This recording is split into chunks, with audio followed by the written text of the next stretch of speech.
Stop right there. Yeah, you. If you like all things entertainment, current events, or Hollywood, then look no further.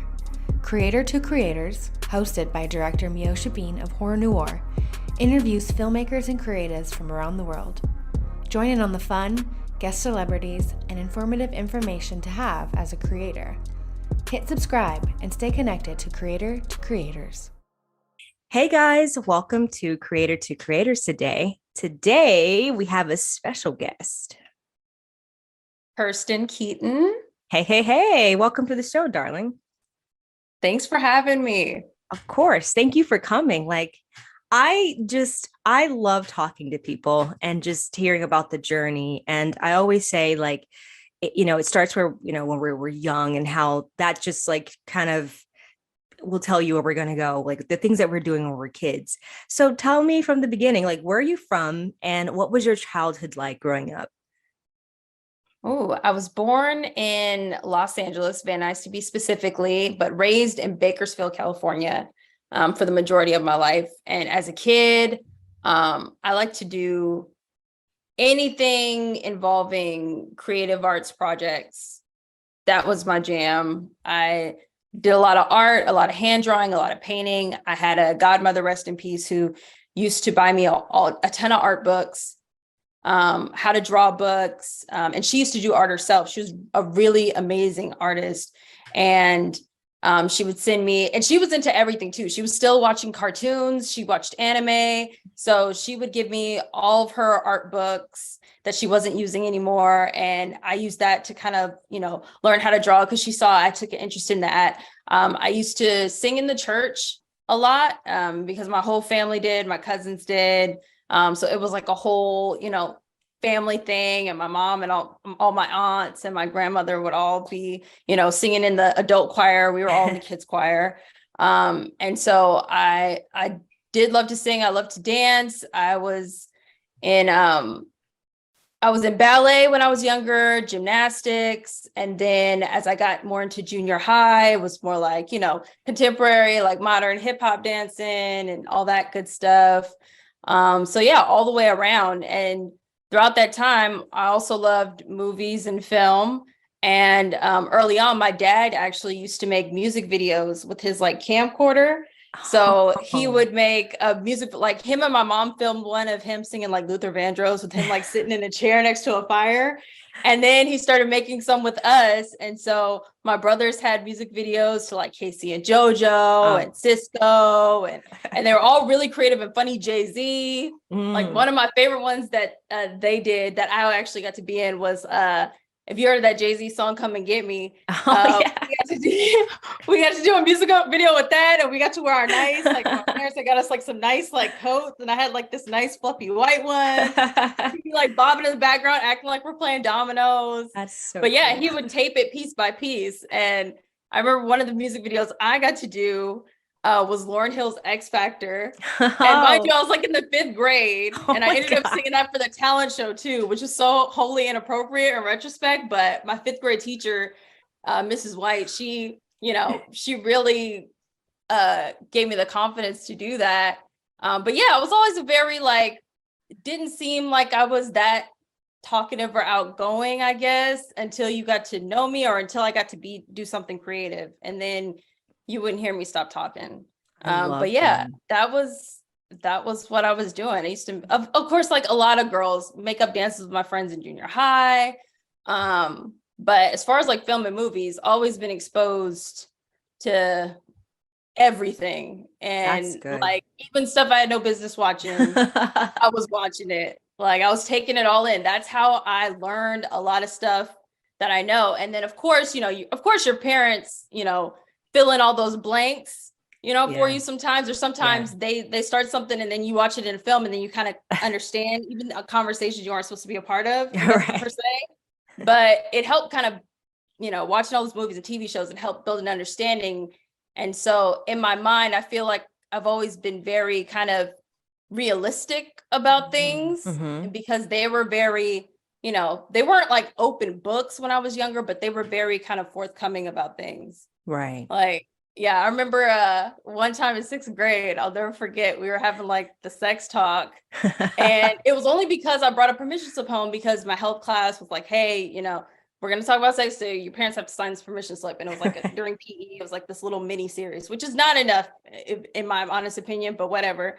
So I go and I bring my parents a permission slip, and then like my mom and dad, started explaining. My dad was like, I was like, so, and he was like, so it's basically when a man puts his thing into a woman's thing. And he said the medically accurate words, right? I was like, oh, and since I have 4 siblings, I was like, oh, so you two had sex like 4 times? And he was like, no, more like 4,000. So it was just like that kind of thing that was like, oh, okay. And then you put the pieces together. Oh, so just because you have sex doesn't necessarily mean you're going to get pregnant. And then that's how I like, and I think that's how all kids learn. You kind of like put the pieces together and stuff like that. And then as far as art goes, I was just, anything that I saw, I kind of took it in and then, spit it out. So I was very, as kids, Curious. We used to do a lot. I start to think we used to do like shows. Our families would have Sunday dinners. All my aunts, my cousins, my uncles, my dad get together, have Sunday dinners, and then the kids would go to the side and like put something together, like a song or something that they want to sing to. And one time I remember me and my cousin put together like a mini circus. And so that was like my first directing thing. I like to think in my mind, because we got like tricycles out and stuff like that. And we made up our own song, and it was all in the backyard. But yeah, we used to make a lot of stuff together, and it was a lot of us. So everybody had their own personality. So it was fun. That's cool. And it sounds like your parents were super creative, like honestly, and supportive of whatever you guys had going on, which is great. Very supportive. The only thing my parents did not support is when I thought I wanted to try out for football. They were like, come on, be serious. Because I used to be a little bit of a tomboy. Yeah, and same. Of course that stuff stops like once you reach a certain age, and then like you're still kind of sort of one, but it's like the physical stuff, and as far as like what you thought you'd be able to do and how you'd be able to compete, it's like, I'm not working that hard. They're just differently. So, but other than that, they supported nearly everything I wanted to do. I love that. Now, growing up and you're being, wow, you did everything. You're so creative. You were in sports, singing. That's awesome. Like as you got older, do you prefer, like as a director, do you prefer writing or directing, or do you think they go hand in hand? I do kind of think they go hand in hand. Like if you're going to put something together, and that's what I'm kind of learning right now, even more so. And I used to watch all these interviews with different directors and writers that I respected, filmmakers in general, cinematographers. But the main thing I noticed with the writer directors in particular, is that they needed to kind of have that synergy of, I wrote this idea down and I want to put it on screen. And I know if I give it to somebody else, it's going to be interpreted in a whole different way that I might necessarily not like. So I definitely understand that now, because I would read about productions that you'd be excited about, like a movie, and so-and-so's writing and such is directing. And then you hear about that production fall apart. And then fast forward, and then you hear about, okay, well, we didn't see eye to eye on this, and it makes a huge difference, I think, with the end product. So I definitely think they go hand in hand. I agree. It's funny, I didn't like writing at one point, because in school I didn't do well in English. I was not the best student. I just like to, fool around and have fun kid. But then I got older. I was like, you kind of gotta get my head in the books and really do this. So that was like the only reason why I didn't like writing growing up, like getting into film and stuff. I was like, I don't think I'm good, because I was never good in school. Like, it's not the same thing. I think it's just, I do it now. Of course you do, right? Evident. But I don't know. When I was younger, I actually did like writing. Really? I loved English. Yeah. I was one of those gate kids. So I was one of the nerdy kids too. Same. Oh my God. Big old glasses, eczema on my face, like the whole nine. Very, very, some would say awkward looking, But yeah, I spent a lot of time writing. I journaled a lot when I was younger. I still have the diaries I had when I was a kid. Wow. And I used to really, really like the whole like when we had essay assignments, I was never the one to complain. I love those assignments just because I felt like I could, especially when it was like storytelling. But whenever I got a chance to kind of articulate my thoughts, because I feel like I write them down way better than I say them. Yeah. Yeah, because my mind kind of could sometimes go all over the place, but being able to just kind of get it all down on paper, I feel like that was like, it was a great outlet for me as well. So yeah, I'll count it to my nerdness. No, I feel you. But I mean, look at you. The glow up is real, everybody, ladies and gentlemen. Yeah, I should do one of those like before and afters. No, I honestly, it was funny. Thank you. You're beautiful as well. Thank you. But yeah, I think it's just a part of growing up. You know, everybody thinks they're like the most hideous thing in the world if you're not like the girl that gets complimented all the time. And I never was. Same. I never was. Same. The only person that really pumped me up, I would say, honestly, is my family, and particularly my dad. He would always tell me I was pretty, even though I knew I wasn't like that. As a kid, I was like, I know you're not telling the truth, but thank you so much, you know. And as I got older, I in retrospect, I really appreciated that. It really helped with my confidence. For sure. Shout out to Dad. Yes. So so it's so cool because like I love like you're super talented, and like I looked at your stuff on YouTube, and you just have just such a great personality. The new project that you're working on, like it's so like when I look at you, I wouldn't think that would come from you, because you're just, I don't know, you just seem like just the really like you have your personality. It seems like you would do like a romantic comedy or something. I love romantic comedy. But the fact that you do horror is amazing. I'm like, yes. Because I feel like that's like I don't know. Horror is like the one genre of film that I got to watch with my parents where no matter how crazy or gory or inappropriate, everybody was kind of on board. Yeah. Like my whole family too, like my aunts, my cousins, like we all, no restrictions when it came to horror films.